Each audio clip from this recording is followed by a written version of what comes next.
Hola, ¿cómo están? Muy buenas noches, bienvenidas, bienvenidos a CNN Prime. Hoy nos va a acompañar aquí en el estudio de CNN Chile la generalísima de Gonzalo Vinter, Gael Yeomas, la diputada entonces Frente Amplista, que ahí, ustedes lo saben, sobran los temas para comentar, mientras se sigue desarrollando el Comité Central del Partido Socialista y se espera la resolución final respecto de lo que va a ser su apoyo o no finalmente a Carolina Toá después de que su presidenta y hasta ayer candidata resignara su opción presidencial. Tenemos mucho que contarles de Chile, del mundo, así que comenzamos con estos titulares.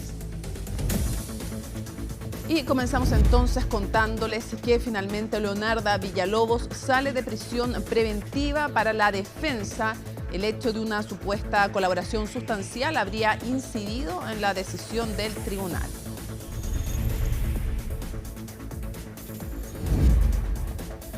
Y la verdad es que la Fiscalía se defiende, no quiere confirmar si pidió o no el fiscal Cooper, según había señalado una versión de ex antes, que se pinchara el teléfono del presidente de la República, Gabriel Boric, pero además desde La Moneda tratan de bajarle un poco el tono a la polémica. Una jornada importante porque en Estados Unidos se cumplen 100 días del segundo mandato del presidente Donald Trump. Estos primeros 100 días marcados sin duda alguna por sus enfrentamientos internos y externos. En lo externo, por ejemplo, el tema de los aranceles, la posición respecto de Rusia-Ucrania, entre lo más destacado y polémico de su gestión, mientras en Canadá se están realizando también elecciones y muy decisivas, incluidas entre otros temas por su enfrentamiento, el enfrentamiento del actual gobierno con Donald Trump. Y en el deporte, finalmente, el clásico universitario de este sábado se va a jugar a partir de las 4 de la tarde. El duelo entre azules y cruzados va a tener un aforo máximo de 45.000 personas sin público visitante y va a contar con un amplio contingente policial. Todo esto y mucho más porque aquí comienza CNN Prime.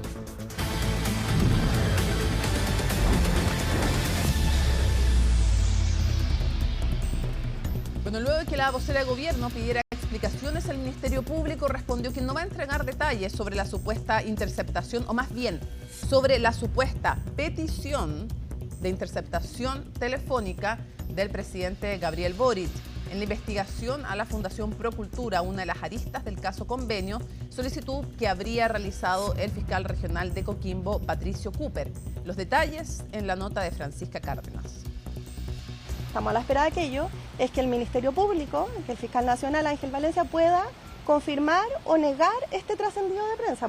Explicaciones que pedía el gobierno tras revelarse que el Ministerio Público habría solicitado interceptar el teléfono personal del presidente Gabriel Boric como parte de la investigación de la arista Procultura del caso Convenios.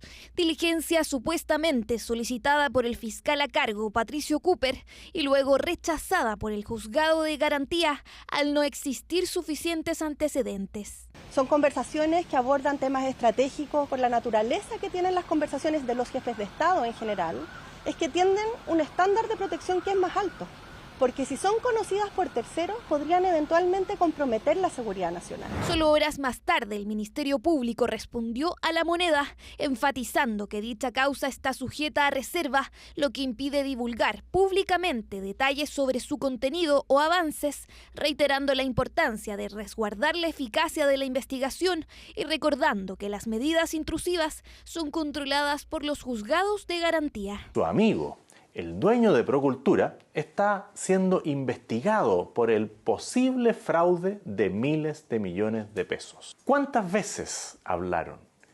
¿Qué coordinaron?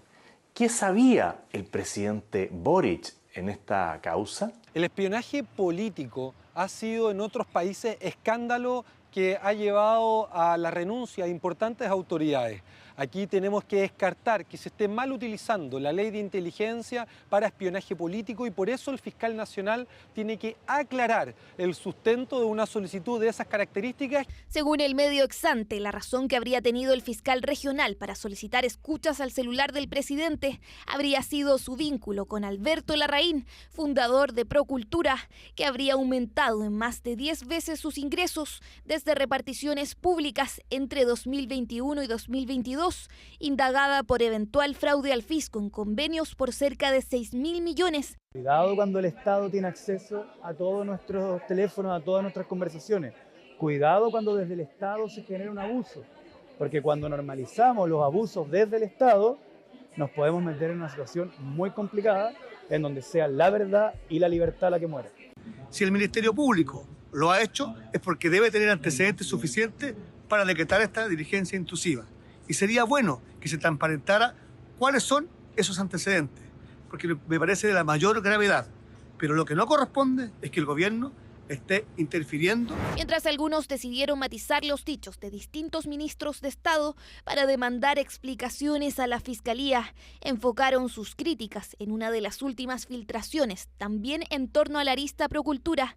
Las conversaciones conocidas entre el ex jefe de asesores del segundo piso Miguel Crispi y su madre, donde hablaba sobre gestiones de la ex senadora Allende para la venta de la casa de Salvador Allende. El Ministerio Público tiene atribuciones, las ejerce y las solicita con autorización judicial, así opera el Estado de Derecho en Chile.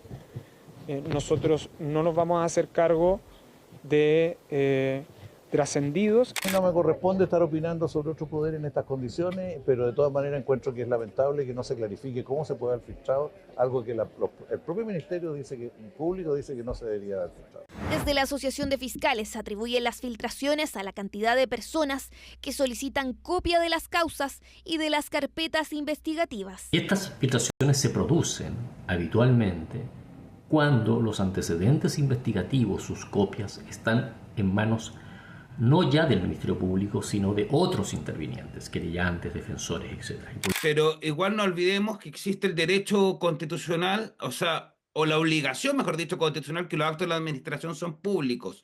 Entonces habría que ver qué tipo de filtraciones respecto a qué elementos, si son conversaciones privadas o no son conversaciones privadas. Si bien la Fiscalía de Coquimbo descartó referirse al supuesto pinchazo del presidente Boric, el debate en torno a las filtraciones continuará la próxima semana en el Congreso, donde parlamentarios oficialistas ingresaron hace un par de semanas una solicitud de remoción en contra del fiscal regional de Coquimbo, Patricio Cooper. Una cosa muy curiosa es la alusión que se hace por parte del diputado Brito a la ley de inteligencia, porque es por otra vía, por la vía normal de un proceso judicial, se puede estar de acuerdo o no, por el cual el fiscal solicita ante un juez de garantía ciertas medidas intrusivas, algunas se las concede, otras no. Luego se discutirá el mérito de aquello, pero en fin, ya vamos a estar conversando con la generalísima de la campaña Gonzalo Vinter sobre este y otros temas. Bueno, les cuento que el cuarto juzgado de garantía de Santiago revocó la medida de prisión preventiva para Leonarda Villalobos, imputada en el caso Audio. Felipe Hernández tiene toda la información. ¿Cómo estás, Felipe? Buenas noches. Muy buenas noches, Mónica. Sí, pues en horas de esta tarde, a eso de las 4:30, más cercano a las 5 de la tarde, María Leonarda Villalobos salió desde el centro penitenciario de San Joaquín para, cambiar su medida cautelar. Esto tras lo que tú mencionabas, esta decisión del cuarto juzgado de garantía de dictaminar el cambio de la prisión preventiva a arresto domiciliario total y además arraigo nacional para una de las principales imputadas en el caso Audio y que es justamente a raíz de la grabación que ella realiza que este caso y la posterior filtración de este audio es que este caso estalla y de inmediato tuvimos la chance de poder conversar con ella. Las declaraciones que ella entregó en una especie de punto de prensa con el fondo de la puerta del centro penitenciario de San Joaquín fue más bien escueto, pero eso no quita las palabras que ella entregó, el análisis que se pueden extraer de las palabras de ella, hacen por supuesto entender un poco cuál es su visión. ¿Por qué? Porque pasaron 8 meses que ella estuvo en prisión preventiva, a diferencia de otros imputados que están en la misma causa. Hay que señalar, hay algunos, por ejemplo, el mismo Luis Hermosilla, que está en prisión preventiva actualmente, pero previo a la decisión de revocación por parte de la Corte de Apelaciones de Santiago, él estuvo también cumpliendo arresto domiciliario total. Por esa razón es que se le consultó a María Leonarda Villalobos si ella siente que hubo un trato distinto hacia ella o no durante todo este proceso. Ella en parte también se le consulta si es que se arrepiente de algo también en todo lo que va de este proceso. Quiero invitarlos a que pongan mucha atención a las primeras declaraciones que vamos a escuchar ahora, porque es ahí donde ella señala que no se arrepiente de nada, aunque se toma un segundo para decir que sí se arrepiente de algo en todo este proceso. Revisemos lo que dijo María Leonarda Villalobos al salir del Centro Penitenciario de San Joaquín esta tarde. Yo desde el minuto 1 reconocí en la Fiscalía que le había pagado a 2 funcionarios públicos por saltarme la fila.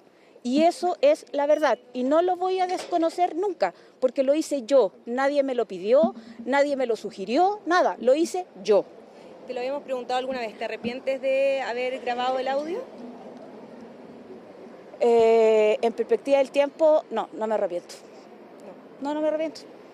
No me arrepiento absolutamente nada de haber grabado el audio. Sí me arrepiento y me voy a arrepentir siempre de haberle entregado el audio a Yael Spassky, porque confié en ella, confié en que era una colega, una mujer que estaba dispuesta a asumir y a que su marido asumiera resarcir el perjuicio que estaban haciendo, que habían hecho, y no lo hizo. Sin embargo, Leonarda, si no fuera por esa divulgación o la filtración del audio, ¿no se habría conocido este caso? Eso es.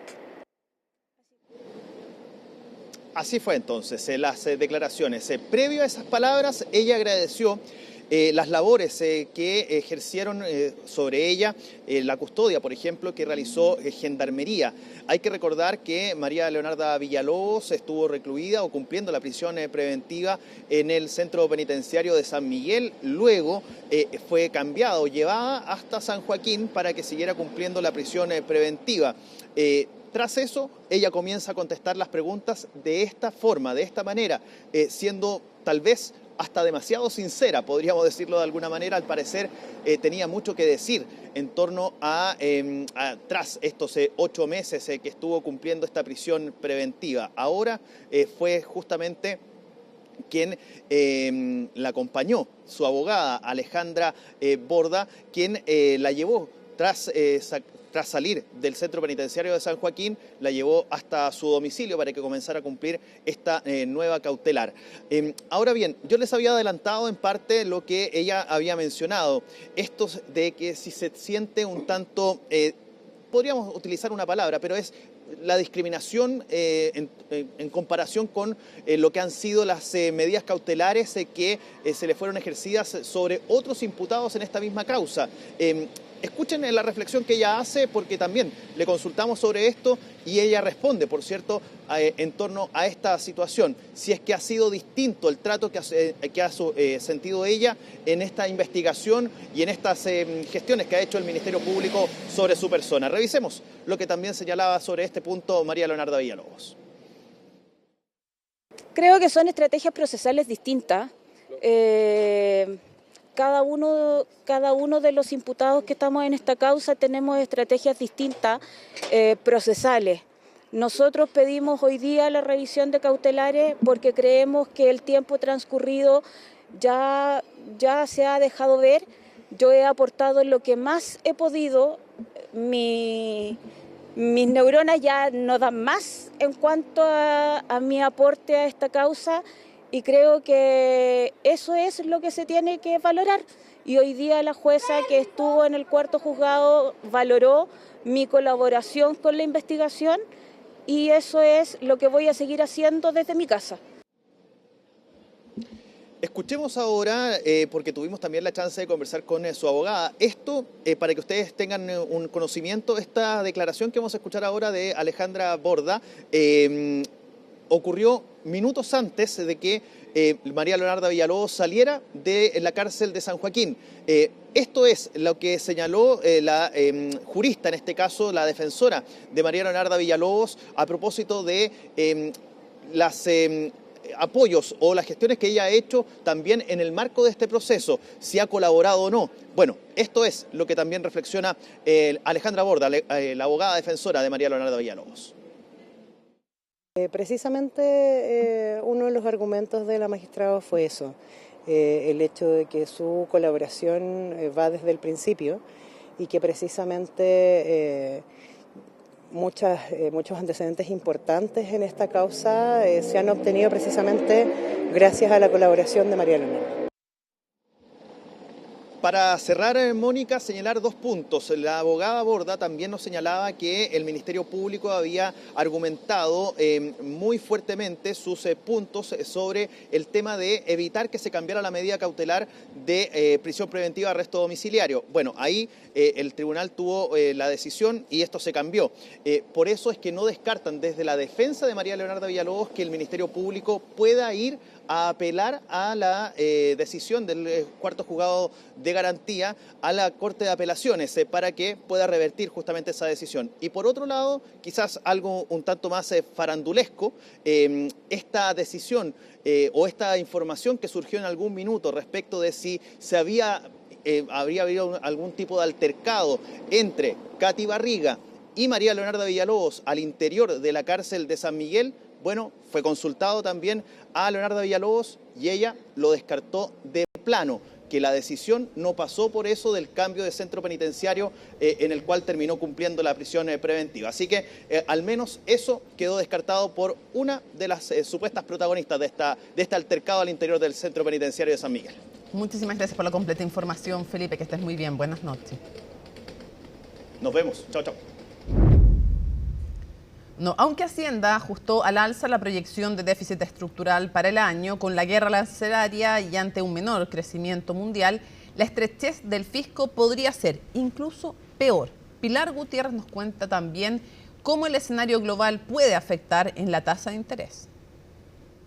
Menos crecimiento y mayor estrechez fiscal es lo que prevén los expertos ante la guerra arancelaria, que todavía mantiene elevado el nivel de incertidumbre y que observa de muy cerca el Banco Central, que esta jornada decidió mantener la tasa de interés en 5%.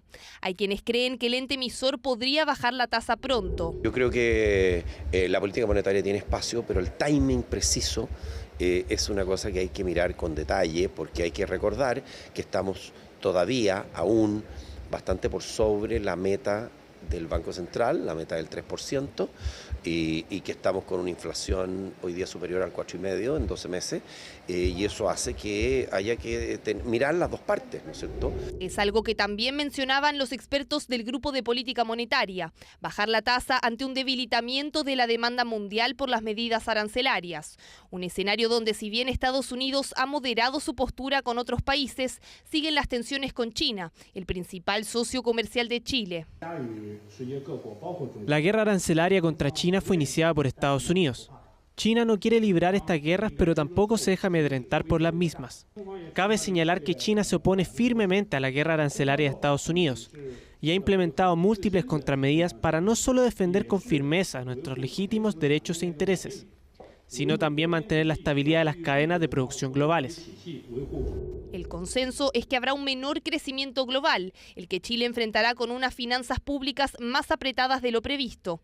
La semana pasada, el Ministerio de Hacienda ajustó al alza el déficit estructural para este año a 1,6%.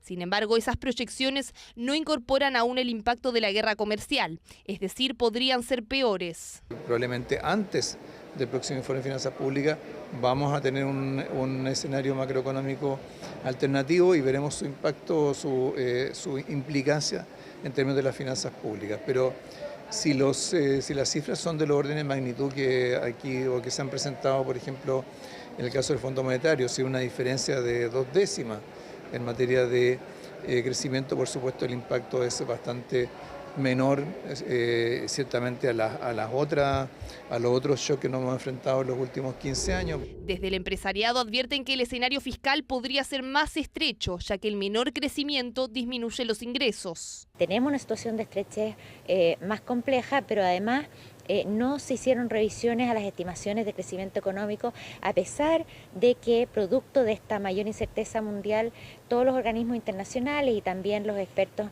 económicos nacionales han revisado a la baja la tasa de crecimiento esperada.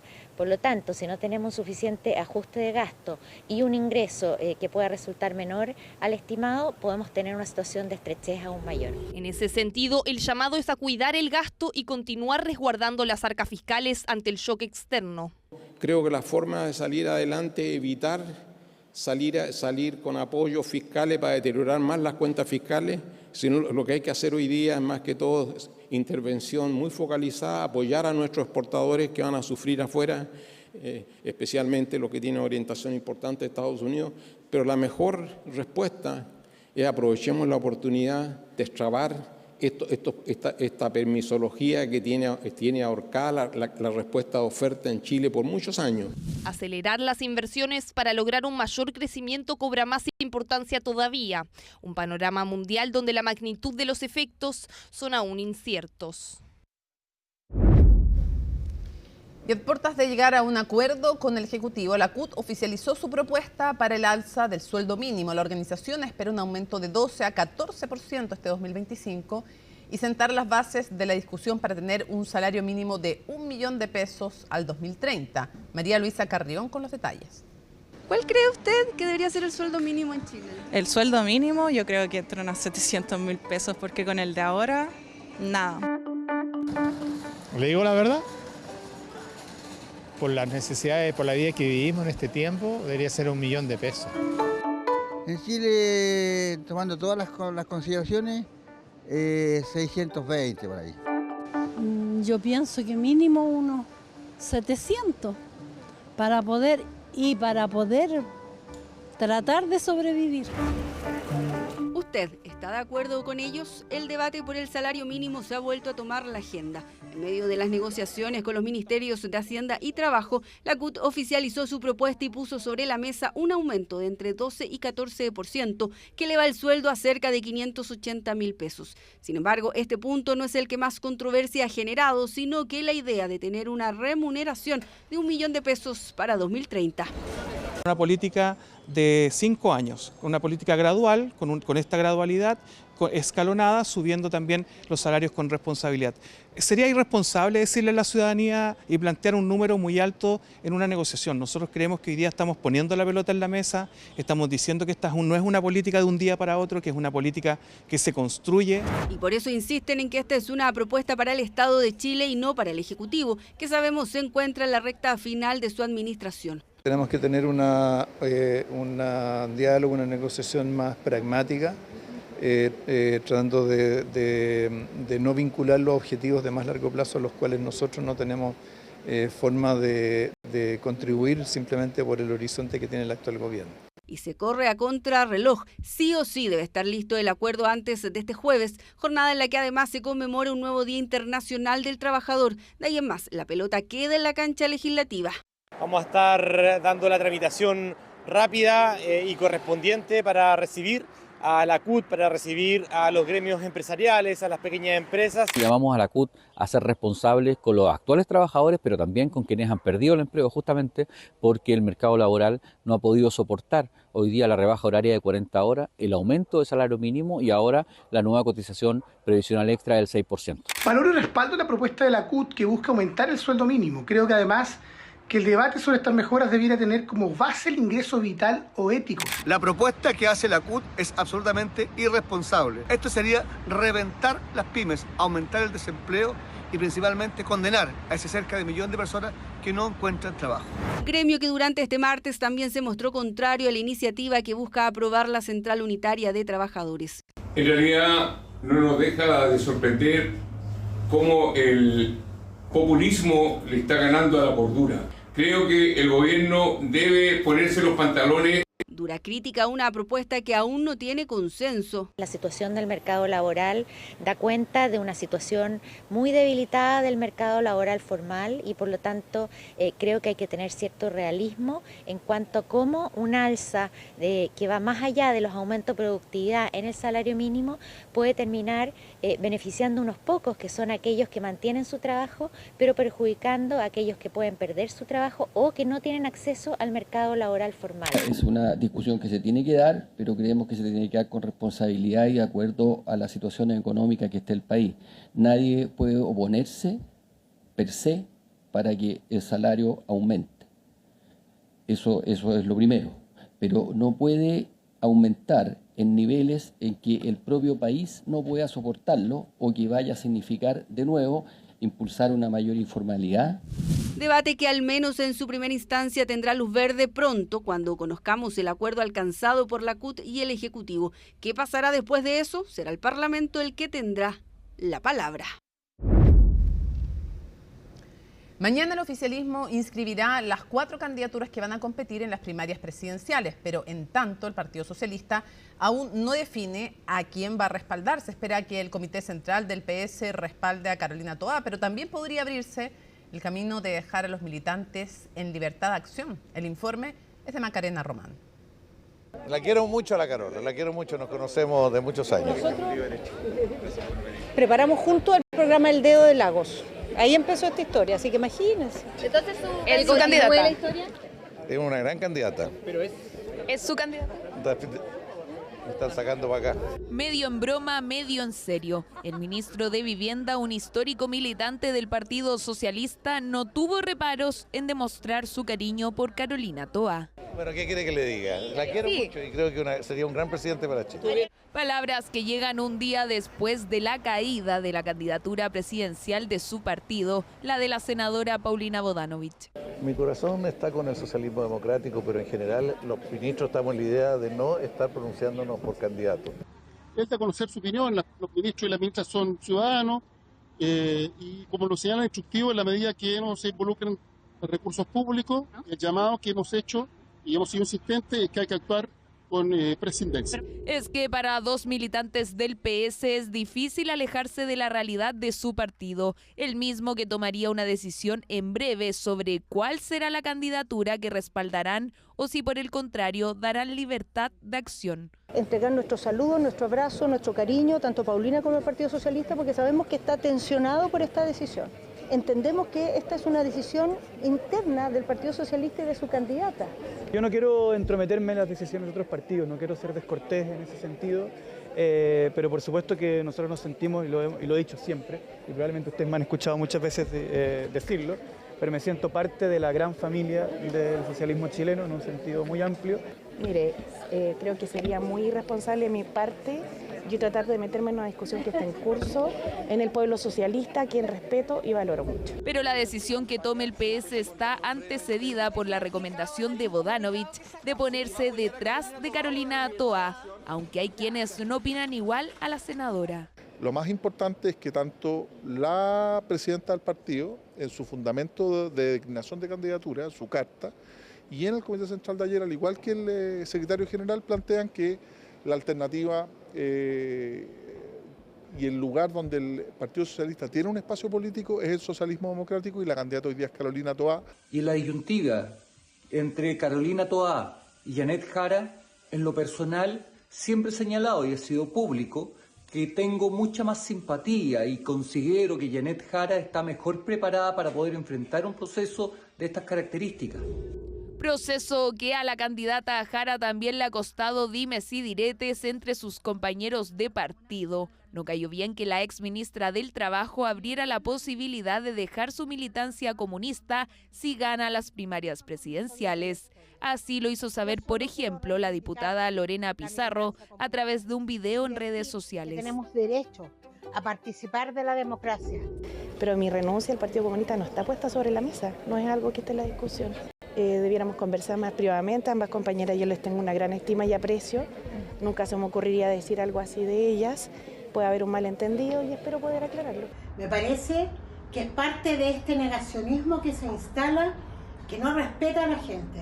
El Partido Comunista tiene todo el derecho y se lo ha ganado con vidas para ser parte de la construcción democrática aún deficiente que tiene Chile. Cada candidato con sus respectivos problemas, pero dicen en el oficialismo que al menos están unidos ante unas primarias y que sí o sí las inscribirán este miércoles con 4 candidatos a eso de las 10 de la mañana.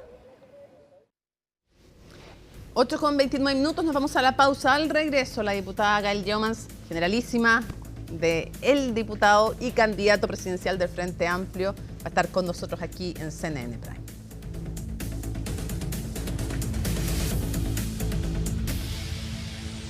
Bienvenidos en Teleempresas, contigo en todas. Bueno, y vamos a conversar, como lo habíamos anunciado, con la diputada del Frente Amplio y jefa de campaña de Gonzalo Vinter, Gael Yeomans. Muchas gracias, diputada, por acompañarnos. Muchas gracias por la invitación. Oye, hay temas de campaña, hay temas también de contingencia, se van mezclando unos con otros. Lo primero que quiero preguntarle es su opinión respecto de la filtración de este pinchazo al ex asesor, cuando entonces lo era, del segundo piso, el jefe de asesores del segundo piso, Miguel Crispi, en una conversación con su madre, que es obtenida como un hallazgo casual, constitutivo eventualmente, por eso lo pone la PDI en este informe, podría ser eventual indicio de un eventual delito, y por eso lo pone en un informe, y eso es lo que se filtra, la conversación en que dice que, lo voy a decir sin garabatos, que ha insistido Isabel Allende para que se compre la casa. ¿Cuál es su opinión sobre lo que ha pasado? Y primero, sobre el contenido de la conversación, para que después vayamos al tema del pinchazo, filtración y etcétera. ¿El contenido de esa conversación le preocupa? O sea, lo primero es que, claro, esta filtración es en el marco de una investigación judicial que sigue su curso. Sí. Y de hecho es más, o sea, yo veo la declaración del abogado de Miguel Crispi, en donde señala que fueron sacadas de contexto y que él no le imputa un delito a la senadora. Más allá de eso, lo que puedo decir, porque no puedo hablar a nombre de Miguel Crispi. Sí, obvio, pero si a usted le preocupa o no lo que se escucha ahí. O sea, yo más bien... O sea, lo que se lee ahí. Claro, lo que pasa es que no conozco toda la conversación. Ya, porque lo que pasa es que solamente básicamente en lo más simple, en el nivel más básico, según Crispi, que Isabel Allende intervino para que se comprara la casa, y sale Isabel Allende, más allá de delito o no delito, porque no se desdice de que intervino el abogado de Crispi. No dice, no es verdad, no quise decir que no intervino, sino que si no es delito, en verdad fue el abogado. Pero la senadora es categórica y dice, eso es mentira. Claro, o sea, por eso es parte de una investigación judicial. Entonces yo no me atrevería, ¿cierto? Primero porque desconozco toda la conversación, deben haber más antecedentes que se deben estar viendo en el juicio. No se trata de decir quién tiene la razón en esta polémica. Es que creo que sobre todo viendo la declaración del abogado de Miguel Crispi, me parece medio, no sé, creo que no tiene objeto el que me refiera a eso. Pinchazo y la filtración no lo encuentro muy sustancioso porque no veo que nadie esté defendiendo que haya una filtración, salvo que, me imagino que la molestia no es con los periodistas, que nuestro trabajo es publicar lo que obviamente sea posible y relevante, ¿ya? Ahora, no dije irrelevante, sino que además relevante. Pero quisiera preguntarle por el cuestionamiento al fiscal Cooper. Lo primero y directamente, el diputado jefe de bancada del PS, Juan Santana, tiene unas palabras muy, muy críticas con el fiscal Cooper y dice: si el fiscal nacional no toma medidas, el día lunes exigiremos su remoción. Lo primero, para que después vayamos bajando. Sí. ¿Usted apoya que se remueva esta petición de remoción del fiscal Cooper? Lo que pasa es que tengo primero que ser transparente. Yo también firmé y soy parte de la solicitud de remoción en otro caso, por otra situación también de filtración. Sí, pues. Digamos, en el caso de la diputada Cariola con las conversaciones con Iracy Hasler, ¿cierto? En su oportunidad, en donde también se hacía responsable en ese momento al fiscal Cooper, que llevaba en ese momento la investigación y que también se hicieron filtraciones de connotación política. Recordemos que fueron bien conocidas. Ahora, a mí la gravedad que encuentro en este tipo de hechos es que no estamos hablando de la primera filtración. O sea, ya casi se está haciendo una práctica y en donde cuando se le consulta al fiscal nacional al respecto, el fiscal nacional dice, mira, es que el problema es la ley. O sea, lo que porque tienen pasa muchas personas acceso a la carpeta investigativa. Pero por cierto, una cosa, ¿usted le consta, tiene pruebas de que el fiscal Cooper haya sido el que filtró? Lo que pasa es que no, aquí el fiscal, en este caso en concreto, tal cual como en el otro, lo que sí tiene una responsabilidad es que está bajo su control la investigación y por lo tanto que se investigue y que se apliquen sanciones a quien haya filtrado, me parece un mínimo porque se está vulnerando la ley. Ahí hay una posible constitución de delito.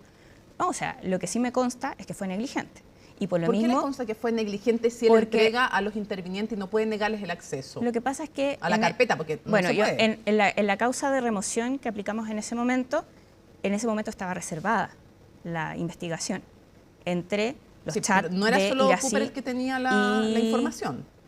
Pero en ese momento también se hizo transparente que Mario Desbordes, el alcalde, dijo cuando presentó la querella que el fiscal Cooper le había dado acceso a la carpeta investigativa de una investigación que era reservada. Es decir, él tampoco podía acceder. Yo no quiero defender a Mario Desbordes, pero me gusta poner todos los antecedentes sobre la mesa, y lo que dijo Desbordes fue: tuve acceso no a la parte reservada, tuve acceso a lo que se pidió vía un oficio, y aquí está el oficio, digamos. Es que el tema es que dentro de la querella contenía información que sí era parte de la reservada investigación que se estaba llevando a cabo. Entonces, es por eso en donde se sostiene entonces quiero saber, la negligencia. ¿usted apoyaría aquí una nueva petición de remoción, y si esto no es presionar a otro poder del Estado? No, yo la estudiaré, pero yo ya presenté una, entonces creo que eso es lo que me puedo hacer cargo. ¿Y qué Ahora, pasa con la independencia del Poder Judicial? No, es que a mí me parece que... Entendido como, estoy hablando de jueces, porque aquí hay un juez que también... Por cierto, que da autorizaciones.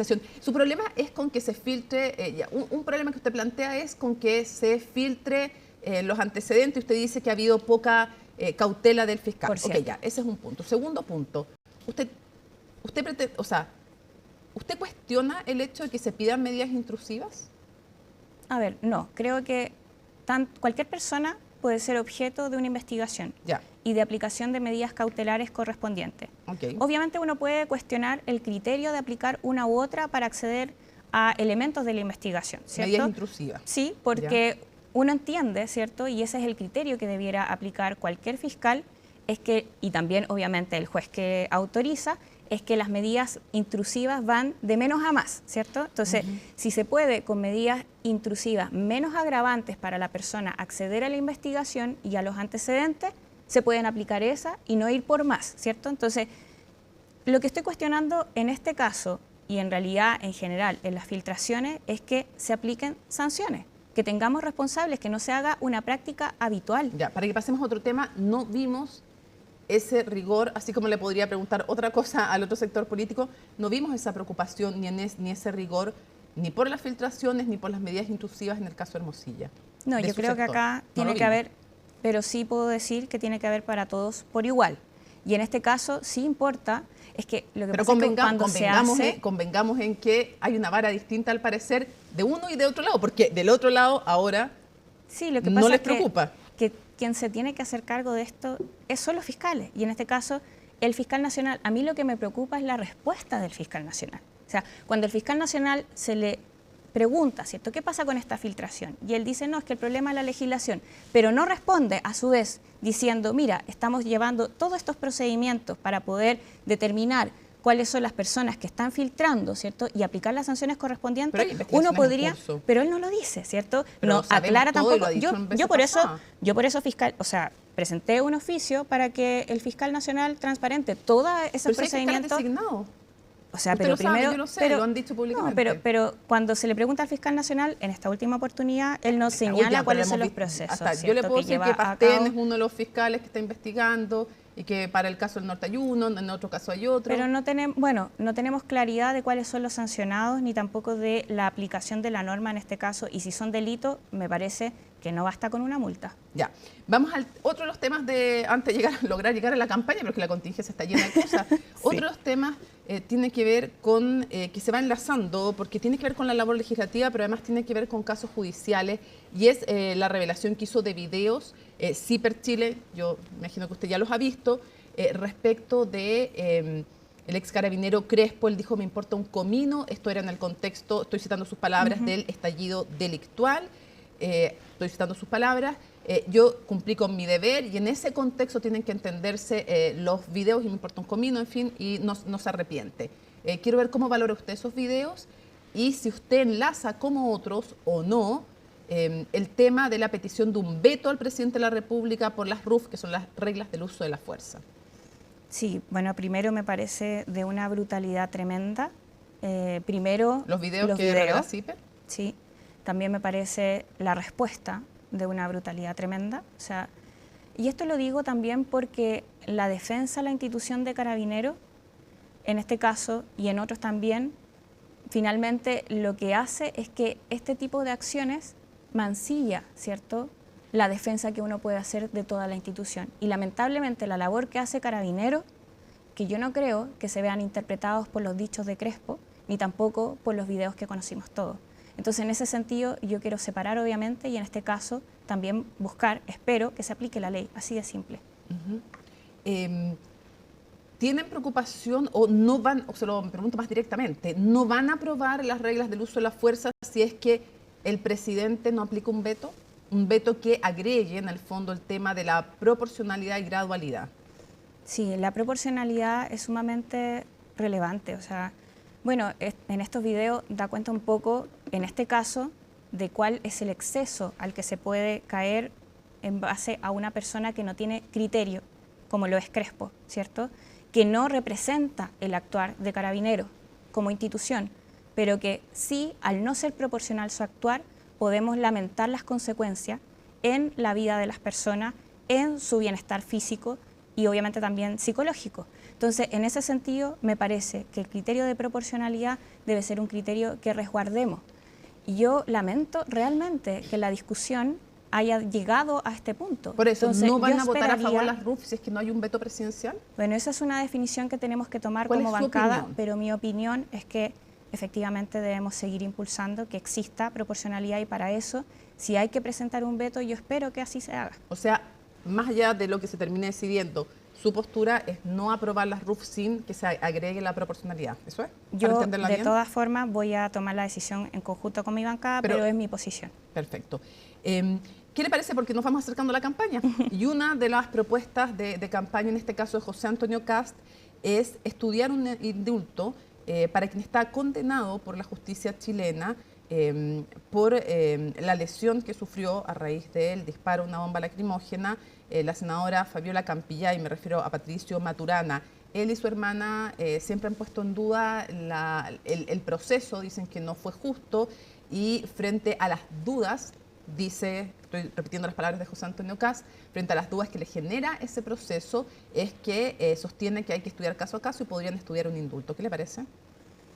O sea, es que también los vi defendiendo a Crespo, los vimos de hecho a algunos parlamentarios de republicanos defendiendo sin ningún resquemor, sin ninguna duda, ¿cierto? Incluso, no sé, ahora quizás con los videos tendrán alguna otra postura, espero que la tengan, porque en esto yo creo que uno debe estar... Carabinero esa... No, totalmente, pero solamente estoy poniendo un criterio, ¿cierto? Un criterio que me parece que es similar en este caso. ¿Le preocupa que se use el indulto, la facultad de indulto, como una forma de revisar fallos judiciales que a alguien le parezcan injustos?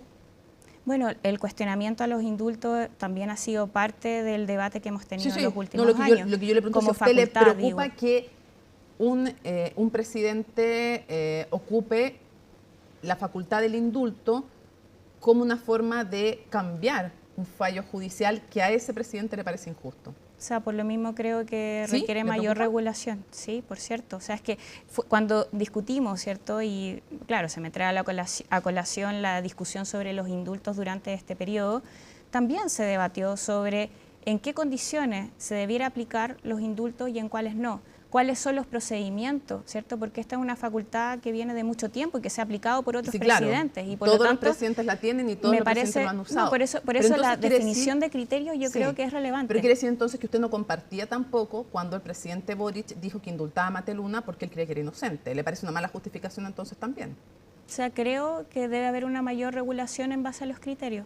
Eso me parece que es algo positivo. De hecho, cuando lo conversamos en su momento, me parece que le parece mal indultar porque se cuestione un fallo. Entonces me parece, debo entender que también le parece mal cuando lo hizo el presidente Boric. Lo que he sostenido es que me parece que deben haber criterios que sean bien rigurosos al momento de aplicarlo. Y si uno de esos requisitos, por ejemplo, podría ser tener un informe del Instituto Nacional de Derechos Humanos en alguna situación o causa, me parece que podría ser un criterio razonable. Ya. Lo que pasa es que pareciera aquí que con distintos casos, pero se está de alguna manera usando el indulto para revisar un fallo judicial, que no es la idea del indulto. O sea, bueno, es que habría que entrar a revisar por eso mismo la regulación del indulto, que no creo que es menor. Ya. Quiero preguntarle la campaña, ¿cómo ve la bajada de Paulina Bodanovich? Está desarrollándose el comité central, del Partido Socialista, pero en lo concreto ella se baja y dice que ella está por apoyar a Carolina Toá. Bueno, nosotros somos bien respetuosos, entendemos que además todavía están desarrollando su definición dentro del Partido Socialista. Para nosotros el Partido Socialista es un partido muy relevante en la alianza de gobierno y respetamos la decisión que vayan a tomar. Además, sentimos que nuestra unidad es clave también para la proyección de la posibilidad de seguir gobernando y seguir un proceso de cambios abierto en este gobierno. ¿Crees que hay votos del socialismo que podrían irse a la candidatura de Gonzalo Vinter, que se define a sí mismo como, también se ha definido el actual presidente, como parte del tronco histórico socialista? ¿Cree usted que hay votos que se podrían ir, ya que no tienen militante candidata, o sea, candidata militante, más bien? Bueno, creo que... ¿Podría pasar eso? Voy a hacer primar el respeto, porque además nosotros también somos militantes, creemos en las decisiones colectivas y en primer lugar voy a ser respetuosa de eso. Ahora bien, obvio que nuestro candidato va a buscar el poder crecer y ser lo más amplio en esta competencia, ¿cierto?, en las primarias, pero lógicamente partiendo desde el respeto y también de la visión que puedan tener otros militantes. Pero va a buscar también encantar al electorado socialista, me imagino. O sea, vamos a encantar a todos quienes quieran, ¿cierto?, ser parte de un proceso de continuidad de cambio del gobierno actual. Comparte las palabras del diputado Ibáñez, que frente a las elogiosas palabras del ministro Montes sobre Carolina Toá dijo más reconstrucción y menos campaña. ¿Le gustaron esas declaraciones? Bueno, es que si es que estamos hablando de reconstrucción, yo me imagino que no sé a qué se referirá en concreto. Dijo, sí, pues a eso. Dijo, la ciudadanía espera un ejecutivo concentrado en sus tareas, no en levantar candidaturas. ¿Comparten o no lo que dijo el diputado Ibáñez? Bueno, de todas formas, el presidente pidió presidencia, o sea, que los ministros, ¿cierto?, y el gobierno no se tuvieran alguna intromisión en esta elección, entendiendo que además seguimos siendo gobierno. Sí, y por lo tanto, pareció que se violaba de alguna manera la presidencia con esas palabras? ¿Estaba ahí en el límite? Puede estar en el límite, pero bueno, en esto más bien yo creo que el espíritu tiene que ser a que las primarias nos permitan debatir sobre nuestras ideas, que las diferencias sean en torno a ello, ¿cierto? Y que finalmente si algún ministro o ministra quiere aportar o apoyar a algún candidato, lo hagan en la esfera personal. Ya. ¿Más fuerte Toá con el apoyo del Partido Socialista si este se concreta, más difícil de ganar en una primaria? Bueno, estamos recién empezando. Mañana, de hecho, nos inscribimos. Todavía hay harto que recorrer y por lo mismo creemos que este diálogo con Chile recién está empezando. Así que esperamos también que los debates, ¿cierto?, la posibilidad de discutir, de instalar una campaña, nos dé posibilidades de dar a conocer quién es Gonzalo Vinter y cuáles son las ideas que pretende presentar. ¿Es más difícil de derrotar Toá o Jara?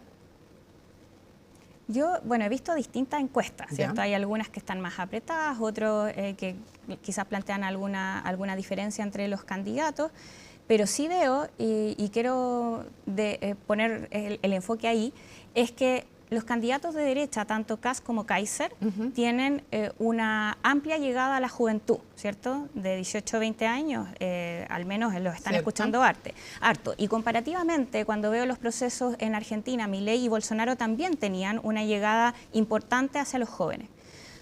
Yo veo que Gonzalo Vinter es el único candidato de esta primaria que tiene la capacidad de crecer en el mundo de la juventud, 18, 20 años, y que eso es importante para poder ganar una elección, sobre todo mediante una votación obligatoria. Así que ahí veo primero una oportunidad en nosotros y también quizás una diferencia más importante con las otras candidaturas. Mayor llegada a los jóvenes, dice usted, de Gonzalo Vinter. Ahora, las encuestas dicen que la más competitiva es Carolina Toá. Hago el punto hasta ahora en las encuestas. Obviamente que la encuesta es una foto del momento, también lo entiendo. ¿Hubiera sido creíble o sería creíble si Janet Jara renunciara a su militancia comunista, que es algo que ya después de... Aquí yo le habían preguntado, dijo, para las primarias no. Después se estudiará, volvió a insistir en ese punto, lo dejó abierto y ahora parece más cerrado. Pero más allá de lo que se vaya a hacer, si eventualmente ya ganara, por ejemplo, las primarias, yo le pregunto, ¿sería creíble que renunciara a una militancia? Mira, yo no me atrevería a hablar a nombre de ella, pero sí puedo decir en el caso nuestro. Y yo creo que en estas elecciones también se valora la honestidad, ¿cierto? El mostrar cuáles son nuestras ideas, nuestra trayectoria, nuestra militancia, ¿cierto? Y en ese sentido nosotros somos, y lo hemos dicho claramente, somos orgullosos del gobierno y de decirnos que, y no tenemos problemas de decir que queremos una continuidad del proceso de cambios abiertos. O sea, Winter de renunciar a su militancia ni hablar. No, o sea, en ningún caso. Ya. Yo le pregunto, ¿sería creíble que Janet Jara renunciara a su militancia comunista porque justamente probablemente para una militante comunista es más difícil llegar a la moneda? Eso lo han reconocido casi todos los que han pasado por este estudio. Entonces, yo le pregunto, ¿tendría sentido? ¿La gente lo creería? ¿Una renuncia a una militancia? ¿Alguien que es de la vida militante? Mira, yo entiendo que ella lo descartó hoy día de todas formas, pero sí me acuerdo de lo que planteó en su oportunidad Chaguán, ¿cierto? Cuando renuncia, ¿cierto?, a su partido para poder presentarse en una primaria, un poco en un juego medio extraño, para levantar una primaria falsa, que al final se cae. Y yo creo que no, estos son momentos para mostrar con honestidad, con firmeza, con claridad a la ciudadanía lo que uno piensa y cuáles son sus valores, su idea. No para renunciar a la militancia. No de travestirse, ¿cierto? Oiga, no me dijo quién era más difícil de ganar, si Jara o Toá. Es que, por eso digo, lo que pasa es que está como apretado, entonces me da la impresión que primero, que los debates van a ser una oportunidad importante y ahí nuestro candidato no tiene problemas con decir de frente, ¿cierto? Y con total honestidad y claridad cuáles son sus diferencias y eso esperamos que se vea también en la discusión. Y ahí creemos que puede despegar. ¿Cuál es la principal diferencia con Toá y con Jara? Si tuviera que reflejármelo en un concepto. En el caso de Toá, yo digo que ella tiene una trayectoria importante de los últimos 30 años que se ve reflejada, ¿cierto?, en lo que es ella, ¿cierto?, y lo que aporta. En el caso de Janet Jara, se ve una genuina preocupación por los avances de la clase trabajadora. Sí, porque estoy diciendo elementos que no somos iguales en esas materias, porque en el caso de Gonzalo Winter, yo lo que veo que es un candidato que no tiene problemas con ser el candidato del partido del presidente Gabriel Boric y de plantearse de frente como una posibilidad de continuidad de los cambios abiertos por este gobierno. Esa es la principal diferencia con las otras dos candidaturas. Yo creo que sí. ¿Qué hace José Miguel Ahumada? ¿Está a cargo de del área de comercio internacional en la candidatura, que era ex subsecretario? No, nosotros en todo caso tenemos como respecto a los roles dentro del comando, que se ha hablado muchísimo. Pero está José Miguel y lo Ahumada. hemos tenido que explicar continuamente. Primero, a cargo del programa está nuestra encargada también de la Dirección Nacional, que es Camila Miranda. Ella es la que ha asumido, ¿cierto?, el rol. Y por ahora tenemos un programa que de hecho vamos a inscribir, que es una hoja de ruta, y respecto a ese tema también en realidad han hablado desde el comando otras personas, como por ejemplo Andrés Borges. Quiero saber, quiero entender, ¿está o no está? No está a cargo de un área, no. ¿Y ahora es militante del Frente Amplio obvio. y nosotros además entendemos y reconocemos su aporte, es que algunas veces la pero crítica ha sido bien desmedida su respecto a él. Sobre los tratados internacionales no es la del candidato. ¿O sí? O sea, digo, porque él ha dicho que no han representado los beneficios que se dijo se iban a representar para el país. O sea, es importante hacer una evaluación en su oportunidad medida, porque recién estamos viendo los efectos, ¿cierto? Y que si es que los efectos son realmente respecto a los tratados o de alguna política que ha implementado el gobierno en las relaciones bilaterales con los otros países, que también este gobierno en particular se ha caracterizado por tener relaciones económicas bien potentes. Yo lo que le pregunto es si los ve hoy día como algo positivo el TPP-11 Gonzalo Winter o no. Nosotros primero, y lo quiero plantear porque a mí también se me preguntó este tema y se generó una polémica respecto a mis dichos. Nosotros no estamos arrepentidos de las decisiones que tomamos. Y en este caso de la votación que tomamos en su oportunidad respecto al TPP-11. La discusión, sí, porque ¿No la discusión... de haberlo rechazado? No, yo no estoy arrepentida de haberlo rechazado. La discusión que se dio... ¿Y el candidato tampoco durante... Bueno, ahí el candidato tendrá que plantearlo por sí mismo. Yo puedo decir decir de mi postura. No está arrepentida de haberlo rechazado, Pero la pregunta es otra. La pregunta es si hoy día, si no está arrepentida porque en ese momento le pareció bien, mi pregunta es otra. Hoy día, la candidatura de Gonzalo Vinter, ¿cree que los tratados como el TPP-11, ha sido positivo para Chile o no? Primero, o sea, como siendo bien franco, creo que respecto a los tratados hay que evaluarlo bien. Cada uno. Cada uno, el ¿cierto? TPP-11 ¿ha sido positivo o no? Yo no estoy tan segura respecto a los efectos. ¿A que sean económicos? No, ese tratado en particular, porque no estamos hablando del TPP-11, no estamos hablando de todos los tratados. Sí, ¿Usted no está tan segura de que el TPP-11 haya sido positivo en lo económico? Hay que evaluarlo con profundidad, con detalle, si es que los efectos económicos positivos que se han tenido por los acuerdos comerciales han sido realmente por el TPP-11 o por alguna política económica del gobierno. Y por otro lado, lo que planteamos en su momento a mí me parece que es importante, que es la defensa de la soberanía nacional. Y en este caso... ¿Está en juego en algo hoy día la soberanía nacional no, por el TPP-11? Lo que planteamos en ese momento es que los tribunales arbitrales, al poner al Estado de Chile por igual con una empresa multinacional, obviamente que no son iguales, ¿cierto? Y eso sí podría, en alguna manera, implicar un perjuicio para la soberanía nacional. Eso es lo que dijimos respecto a la discusión del TPP-11 como criterio. Ahora, respecto a la visión de los tratados internacionales, no es que estemos en contra de los tratados internacionales. De hecho, nosotros creemos en un multilateralismo, pero que implique, lo más importante, el desarrollo económico del país completo y no simplemente el crecimiento de algunas empresas transnacionales. Y ese criterio nosotros al menos lo vamos a jugar también en las propuestas económicas que tiene nuestro programa.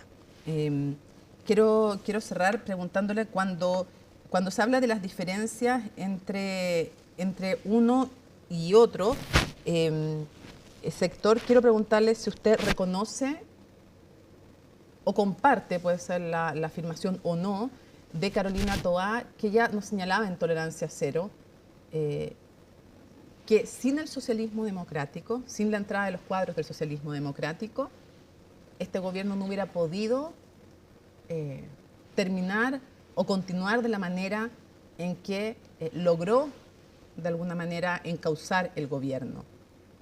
Fue vital la entrada del socialismo democrático, porque le recuerdo que están pasando de haber vetado para las primarias al PPD, partido de Carolina Toá, a tenerlos como socio y tal vez tener que apoyar a Carolina Toá, militante del PPD, si es que ella gana la primaria, si no será al revés, digamos. Pero ¿fue crítico, clave, fundamental la entrada del socialismo democrático al gobierno? Yo creo que la unidad de este sector es fundamental para poder impulsar cambio, y esa unidad la propició el presidente Boric, haciendo una invitación cierto amplia, y además porque nos ha permitido construir puntos y elementos en común en donde todos hemos considerado que la unidad es necesaria, por ejemplo, con propuestas tan concretas como el fin al CAE, en donde hoy día pensamos lo mismo, estamos propiciando el mismo proyecto de ley, o por ejemplo con el Ministerio de Seguridad, digamos, todos estamos reconociendo que la unidad y la contribución del otro es importante. ¿Fue fundamental la entrada del socialismo democrático para darle soporte y experiencia a este gobierno? Porque el propio candidato reconoció que le faltaba experiencia. Bueno, a ver, yo diría que hoy día... Sí, pero yo diría que el Frente Amplio, quizás aquí tengo un matiz, pero el Frente Amplio hoy, con 12 años ya desde que ingresó al Congreso, con 4 años de gobierno y también con la experiencia de gobiernos locales que también han tenido buenos resultados, como en Maipú o en Viña del Mar, no digamos que no tiene experiencia. Lo que sí es que reconocemos el aporte del otro y también consideramos relevante seguir fortaleciendo esa unidad. Ya, y nosotros pero ayer no tenían esa experiencia. Tampoco teníamos puntos tan similares como hoy, ¿cierto? Por ejemplo, en esto, el fin al CAE o la posibilidad de impulsar conjuntamente una reforma de pensión en donde pensemos lo mismo. Y eso es lo que contribuyó el gobierno y la experiencia conjunta que tuvimos durante este periodo. Diputada, muchísimas gracias por acompañarnos. Gracias, ya vamos a esperar cuando estén los programas entregados y podamos tener esa hoja de ruta para conversar de las distintas propuestas con las distintas candidaturas. Muchas gracias. Muy buenas noches. Bueno, continúan las definiciones de los partidos para las elecciones presidenciales y esta jornada el Partido Social Cristiano confirmó a Francesca Muñoz como candidata, escenario que se da luego de la renuncia a la tienda del senador Rojo Edwards y que deja ahora a la oposición con 4 cartas presidenciales para ir eventualmente a primera vuelta. Colomba Eijols nos cuenta.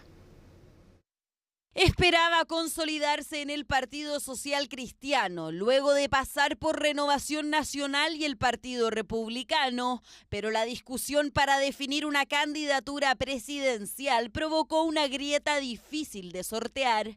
Luego de rechazar las condiciones para asumir como aspirante a la moneda y por ende ser desestimado por el conglomerado, el senador Rojo Edwards comunicó su renuncia. Quiero lamentar la decisión del senador Rojo Edwards junto a su equipo de retirarse del Partido Social Cristiano. El proyecto del Partido Social Cristiano es un proyecto colectivo que apunta a la unidad y que obviamente tiene que plasmar los pensamientos del social cristiano que hoy día nos representa, y en ese sentido vamos a seguir avanzando. Avance que no tardó en lograr su objetivo, pues en cuestión de horas comunicaron su nueva nominación presidencial. Quiero agradecer a mi Partido Social Cristiano esta nominación.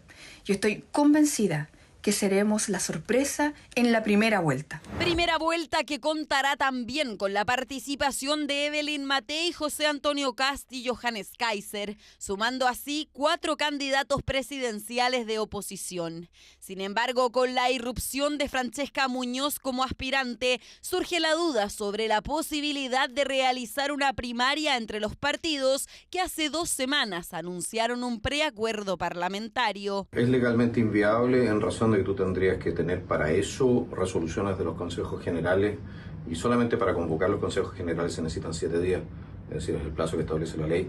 Comprenderás que mañana se vence el plazo de inscripción, que están en su derecho democrático y bueno, no voy a votar por ellos, pero les deseo mucho éxito. Al igual que nosotros, el Partido Social Cristiano y el Partido Nacional Libertario tienen todo el derecho de llevar candidatos a la primera vuelta presidencial, y eso en nada perjudica el trabajo serio y responsable que estamos haciendo para ofrecerle a Chile una gran lista única entre los 3 partidos para las elecciones parlamentarias. Lista única que no cuenta con la participación de Chile Vamos, desde donde fueron críticos por las decisiones que han tomado los otros partidos de derecha. Hoy día la situación del país demanda unidad de todos los sectores de oposición, no seguir fragmentándonos, porque lamentablemente hoy día la izquierda se va a ordenar detrás de una candidatura única y nosotros lo único que hacemos es demostrar más fragmentación. Lo que hace el Partido Social Cristiano no da ni siquiera para una chacota, perdone que lo diga. Luego de la fallida candidatura del senador Rojo Edwards, hoy lanzan una candidata que desgraciadamente tiene menos posibilidades.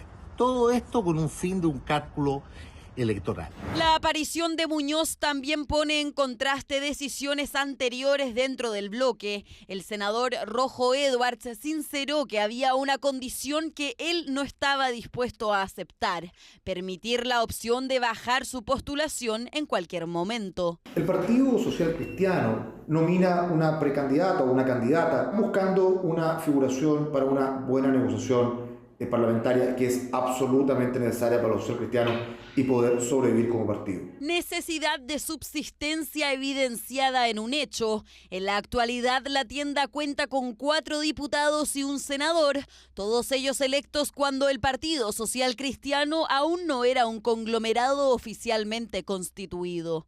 Consultado por la decisión que la tienda tomó respecto a su opción presidencial, el senador Edwards declinó referirse a aquello, aunque como dice el refrán, un gesto vale más que 1000 palabras. Bueno, el gobierno confirmó que interpuso una querella por ley antiterrorista por el ataque incendiario en contra de la central Rucalhue, donde fueron quemados más de 50 camiones y máquinas. En el libelo apuntan a la organización Weichan Aucamau, a la que relacionan con el atentado que afectó a la empresa de capitales chinos, así como otros registrados en la zona. En relación al mismo hecho, el embajador de China en Chile, Niu Jingbao, pidió un castigo severo, esas fueron sus palabras, para los autores del hecho, a la vez que abogó porque la empresa sea compensada por las pérdidas. También valoró la reacción del Ejecutivo y confirmó que ambos gobiernos seguirán apoyando este proyecto.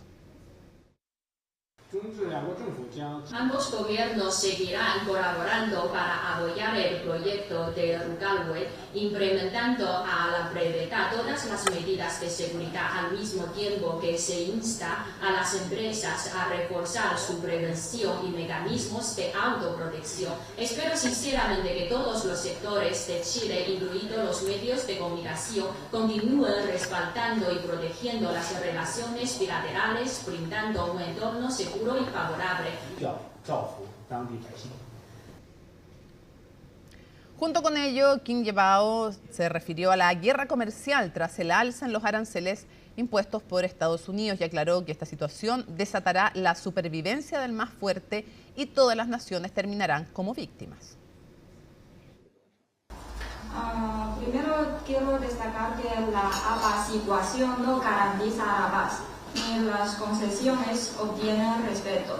Ante el embate del unilateralismo y proteccionismo, ningún país puede mantenerse indemne. Si el comercio internacional regresa a la ley de la jungla, donde impera la supervivencia del más fuerte, todas las naciones terminarán como víctimas.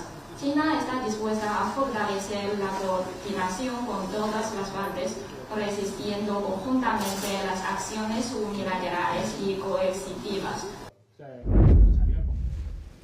Una nueva empresa anunció un posible cierre en el Biobío. Se trata de la planta Camanchaca, ubicada en el puerto de Coronel. Esa planta de esa empresa, debido al avance de la ley de fraccionamiento y la menor cuota que tendrían para pescar jurel. Natalia Muñoz tiene las reacciones de los trabajadores y de la industria.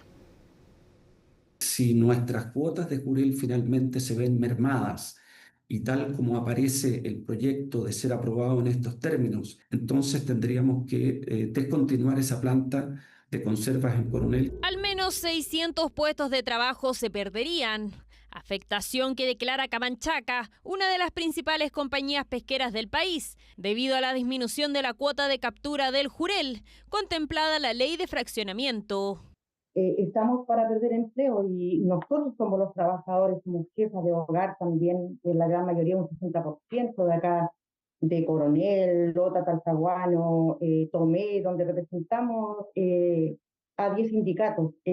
Gravísimo lo que acabo de escuchar. Hoy día no son 7 familias, señor Brito, son más de 400 trabajadores en el caso Camanchaca y 400 trabajadores también en el caso Pacific Blue.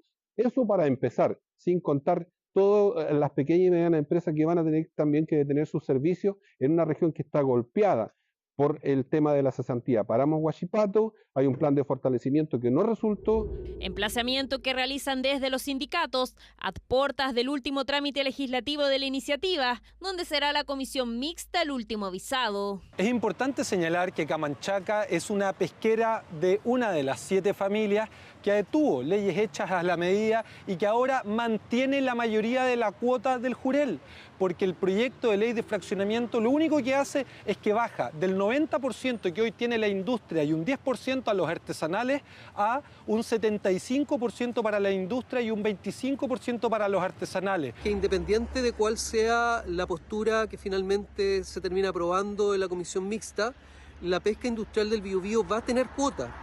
Y no solamente va a tener la cuota de pesca de la región del Biobío, sino que también la cuota de pesca de Valparaíso, porque en Valparaíso no hay pesca industrial. Una región que ya ha sido golpeada. El año pasado vivió el cierre de la siderúrgica Huachipato y ahora ya se anticipa que no sería solo Camanchaca la compañía que cerraría o disminuiría sus puestos de trabajo por la ley de fraccionamiento. Algunas se van a ver afectadas por el fraccionamiento, que significa que van a tener menor posibilidad de captura. Otras se van a ver afectadas porque la pesca artesanal no va a poder capturar lo que les traspasan y muchas veces se abastecen de ella. Otras empresas se van a ver afectadas porque le van a licitar parte de su cuota y por lo tanto los trabajadores de esas empresas van a quedar parte de ellos sin trabajo. El proyecto de ley de fraccionamiento pesquero es una amenaza para nuestra región del Biobío. Es una industria relevante. De hecho, el 15% de las exportaciones de la región son a raíz de la pesca. Y es una amenaza para la calidad de vida de los que vivimos acá. ¿Por qué? Porque genera puestos de trabajo de calidad. Dicho esto, es muy importante que el Congreso revise con detención esto porque puede generar pérdida de miles de empleos en nuestra región. Camanchaca ya anunció que va a demandar al Estado si es que avanza tal como está la iniciativa. Misma acción tomarían los sindicatos de trabajadores.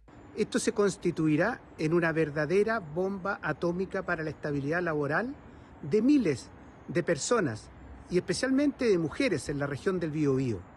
Lo que ha anunciado Camanchaca puede ocurrir también con otras empresas que ven amenazada su estabilidad.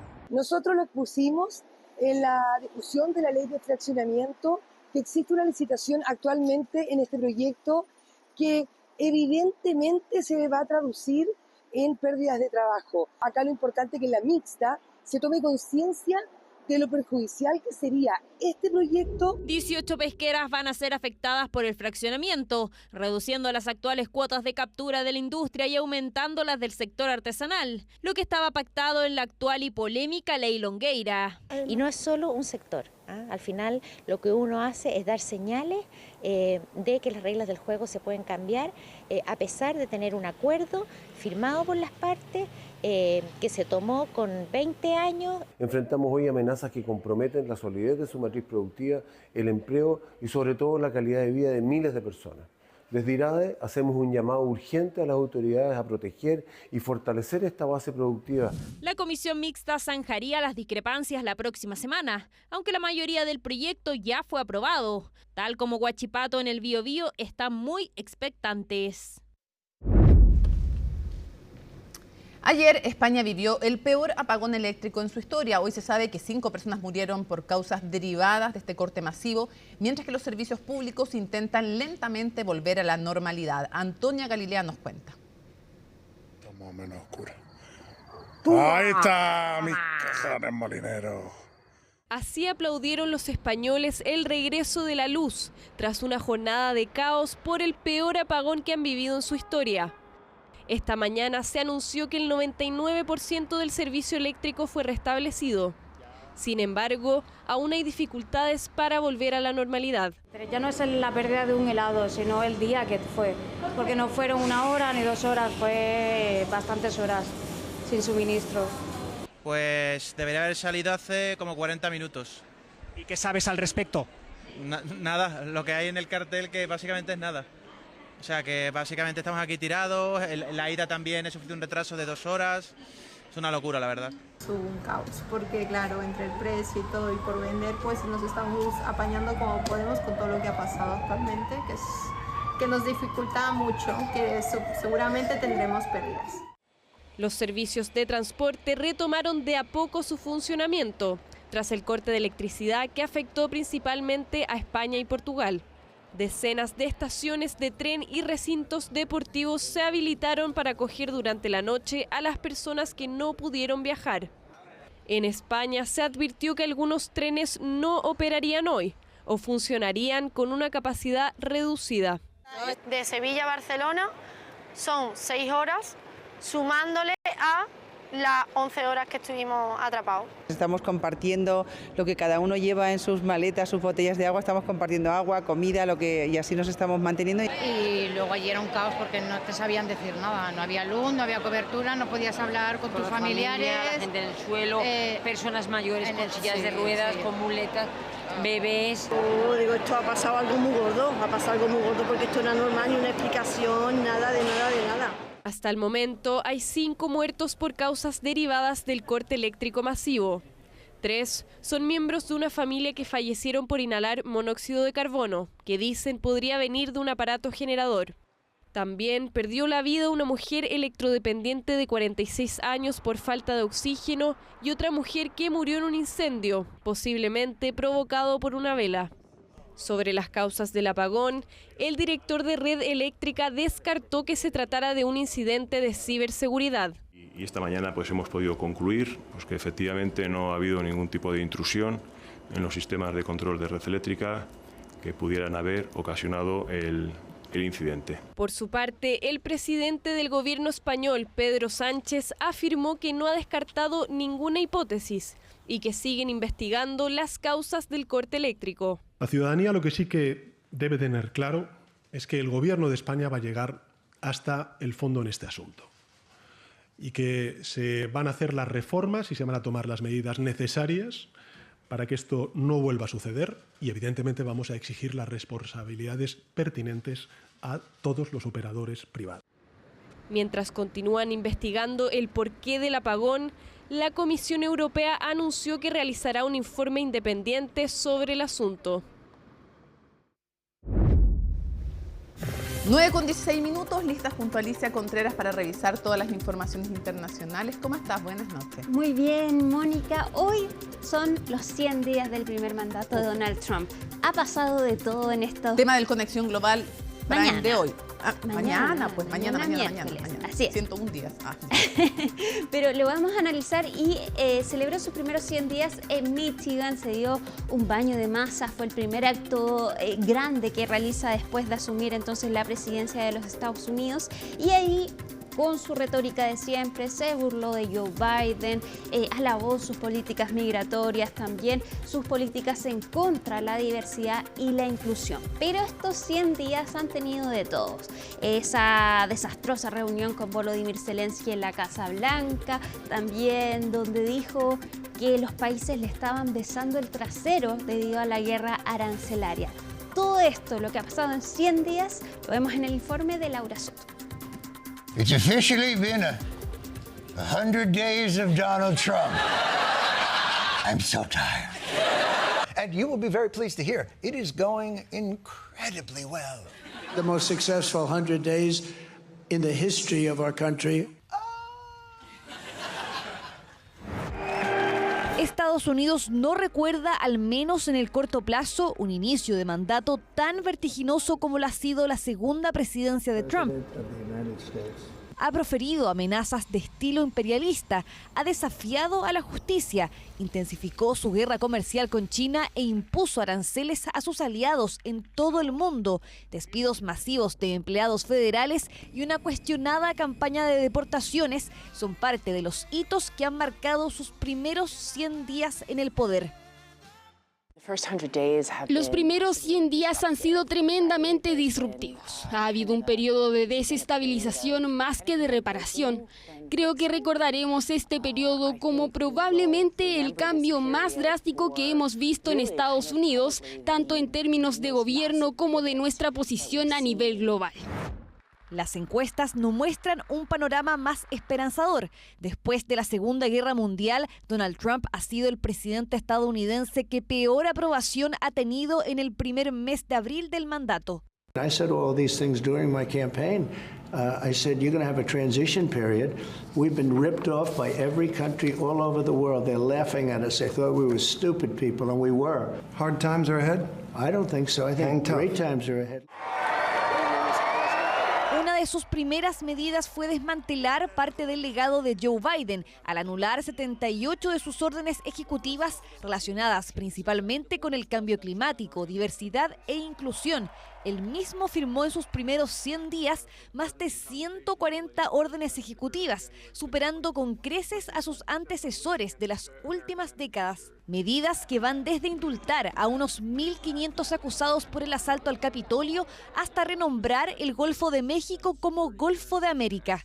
Before I even arrive at the Oval Office, I will have the disastrous war between Russia and Ukraine settled. If I'm president, I will have that war settled in one day, 24 hours.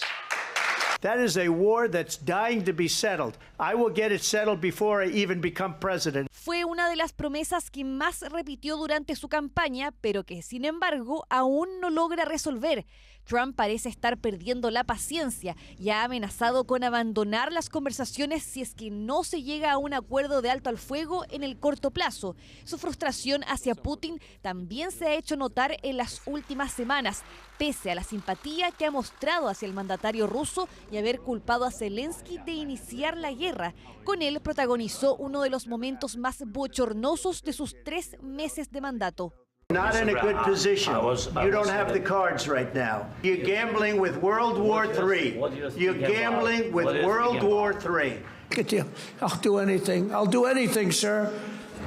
A comienzos de abril sacudió a los mercados globales al anunciar aranceles para prácticamente todos los países y territorios del mundo. This time I'm doing what I want to do with respect to the tariffs. I think we're going to do much better. I'm telling you, these countries are calling us up, kissing my ass. They are dying to make a deal. Please, sir, make a deal. I'll do anything, sir. Tras días de incertidumbre, terminó por anunciar una pausa de 90 días para los gravámenes más elevados, los recíprocos, y mantener por ese periodo un arancel universal del 10%. Esa concesión no aplicó para China, a quien elevó sus aranceles a 145%. El gigante asiático impuso por su parte un gravamen de 125% a los productos estadounidenses. Pero su mayor ofensiva ha sido contra la inmigración. Su campaña de deportaciones masivas incluyó el envío de decenas de venezolanos a la mega cárcel de El Salvador. Entre ellos también había un salvadoreño con estatus legal protegido, deportación que el propio gobierno calificó como error administrativo. Pese a la orden de la Corte Suprema de Estados Unidos de facilitar su regreso, ninguno de los dos países se ha hecho cargo. We have to bring our country back from all these criminals that Biden allowed to come in. These are world-class criminals, and we can't let these people stay. And the courts are allowing them to stay, and we're just not going to allow it. So hopefully, the Supreme Court will come to the rescue of our country. La agenda de Trump es ambiciosa y así lo ha dejado ver en los primeros 100 días de su mandato, que por el momento lo posicionan como uno de los presidentes más divisivos que haya tenido el país.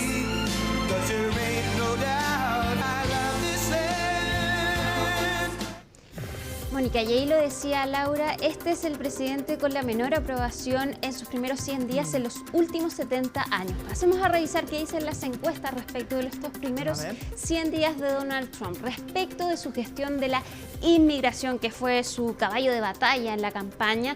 Un 45% la aprueba, pero un 54% la desaprueba. Ya ha bajado. Ha bajado, tal cual. Tenemos la siguiente gráfica sobre los aranceles, esta guerra que desató Donald Trump. Un 28% cree que es una buena política, un 55% mala política y un 17% dice que no es ni buena ni mala. Y ante esta pregunta, ¿cómo se siente frente al gobierno de Donald Trump?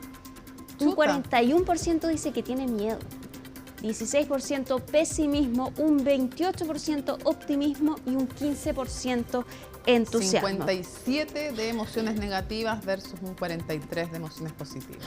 No le favorecen las encuestas a Donald Trump. Vamos a pasar al siguiente tema, pero que está estrechamente relacionado. Absolutamente. Canadá ganó el Partido Liberal después de que cuando renunciara Justin Trudeau... O sea, estaba en el suelo. En el suelo. Muchos hablan de una victoria anti-Trump. Pero absolutamente. O sea, tienen que agradecerle, digamos, esto es una ironía, pero nadie sabe para quién trabaja, nunca mejor dicho que en Canadá. Exacto. Mark Carney, quien vemos ahí celebrando, ha sido quien ha liderado entonces esta batalla en contra de Donald Trump, no solo por los aranceles, sino también porque Donald Trump ha amenazado con anexionar Canadá y decir que Canadá es el estado número 51. Y yo creo que es un caso de estudio que comienzan además analistas, tú empiezas a mirar revistas de política exterior, hay analistas en distintos países del mundo que empiezan a mirar el efecto en sus políticas internas de apoyar a Trump. En este contexto, con el tema de los aranceles... Revisemos qué dijo Mark Carney sobre Donald Trump. La humildad también implica reconocer que una de las responsabilidades del gobierno es prepararse para lo peor, no esperar lo mejor.